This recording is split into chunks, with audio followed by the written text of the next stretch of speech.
வணக்கம். நம்ம இப்போ 2025ஆம் வருடம் மீனராசிக்கு என்ன மாதிரியான பலன்கள் நடக்கும் அப்படிங்கிறத பார்க்கலாம். இந்த வீடியோவோட கடைசியில் மீனராசிக்கு ஜென்ம சனியிலிருந்து தப்பிக்கிறதுக்காக சில பரிகாரங்களை சொல்லியிருக்கேன்.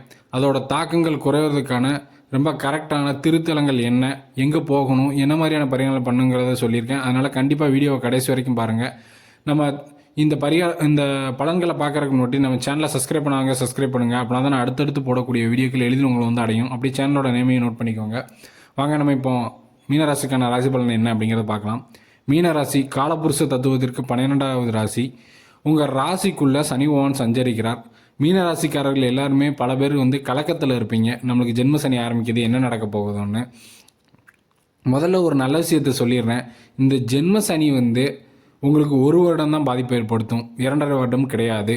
ஏன் அப்படின்னு கேட்டிங்கன்னா, சனி பகவான் உங்கள் ராசிக்குள்ளே பயிற்சியாகி ஒரு வருடம் கழித்து குரு பகவான் கடகத்தில் உச்சமாவார். அவர் வந்து உங்கள் ராசியை பார்க்கறதுனால உங்களுக்கு இந்த 1 வருடம் மட்டுமே பிரச்சனைகள் ஏற்படும். என்னென்ன நட்சத்திரக்காரர்களுக்கு ஏற்படும் கேட்டிங்கன்னா, முதல் பாகம் பூரட்டாதிக்கும் உத்திரட்டாதிக்கும் ஏற்படும்.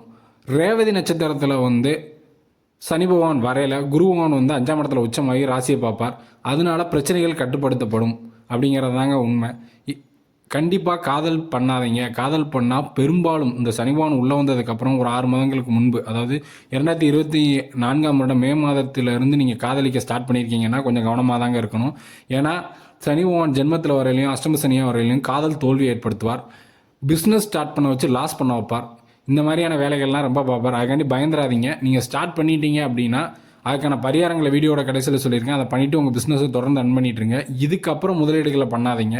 புதிய முதலீடுகள், புதிய முயற்சிகள் அல்லது புது வேலைக்கு ஜம்ப் பண்ணுற அந்த மாதிரியான விஷயங்களை ஒரு 6 மாதம் 7 மாதத்துக்கு தள்ளி வைங்க. குரு பகவான் உச்சமானோடனே நீங்கள் பண்ணால் கூட அது உங்களுக்கு கண்டிப்பாக சாதகமாக தான் அமையும்.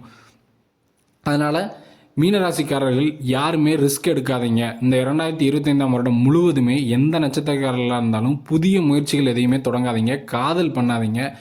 திருமணத்திற்கு மணமகனோ மணமகளையோ நீங்கள் தேடுறீங்கன்னா 1 முறைக்கு 2 முறை, அதாவது ஜாதகங்கள் வந்து முழுமையாக ஒத்து வந்தாலும், ஏன் அப்படின்னா சில ஜோதிடர்கள் சரியாக பார்க்கறதில்ல, சில ஜாதகங்கள் சரியான டைமே இருக்கிறதில்ல.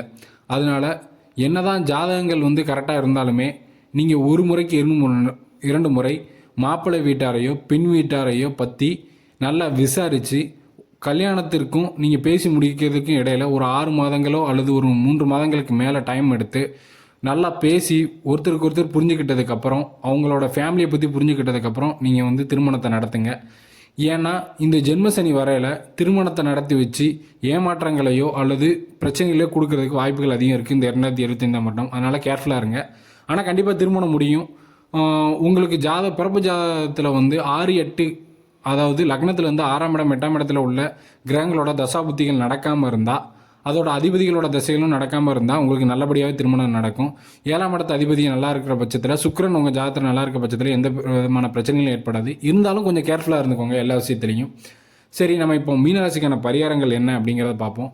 ஜென்ம சனியாக சனி பகவான் வர்றதுனால நீங்கள் அந்த சனி தொலைலேருந்து விடுபட சனிக்கிழமை 6 to 7 அல்லது மதியம் வரக்கூடிய ஹோரையிலையோ நைட்டு வரக்கூடிய ஹோரையிலையோ 8 to 9 அந்த மாதிரி சனி ஹோரை எப்போ வருதுன்னு சார்ட் பார்த்துக்கோங்க.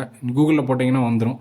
அந்த டயத்தில் பார்த்து கால் ஊனமுற்றவர்களுக்கோ அனாதைகளுக்கோ குப்பைகளை வந்து கலெக்ட் பண்ணுற தொழிலாளர்களுக்கோ வந்து நீங்கள் ஏதோ ஒரு நன்மைகள் பண்ணிங்கன்னா, அதாவது பொருள் உதவியோ பண உதவியோ பண்ணிங்கன்னா உங்களுக்கு வாழ்க்கையில் மிகப்பெரிய மாற்றங்கள் ஏற்படும். இந்த கால் ஊன்றி நடக்கிறவங்களுக்கு அந்த ஊன்றி நடக்கிறதுக்கான வந்து உபகரணங்கள், அதாவது கோலோ அல்லது ஸ்டாண்டு அந்த மாதிரி நீங்கள் வாங்கி கொடுத்தீங்கன்னா அதுவும் உங்களுக்கு மிகப்பெரிய நன்மைகளை ஏற்படுத்தக்கூடிய விஷயங்களை பண்ணும். உங்களுக்கு வாழ்க்கையில் அடுத்தடுத்து முன்னேற்றங்கள் ஏற்படும். அது மாதிரி சிவன் ஆலயங்களுக்கு செல்கிறவங்க பைரவருக்கு அஷ்டமி அன்னைக்கு விளக்கு போடுங்க. பைரவரை வழிபட்டு பைரவரோட மூல மந்திரத்தை சொல்லி வந்தாலும் சனியால் ஏற்படக்கூடிய தொல்லைகள் ஆகலும். அதே மாதிரி விஷ்ணுவோட ஆலயங்களுக்கு செல்கிறவங்க ஆஞ்சநேயர் பகவானை வழிபட்டு வாங்க. ஸ்ரீராம் ஜெயம் எழுதி அதுவுமே ஒரு மிகச்சிறந்த பரிகாரங்க.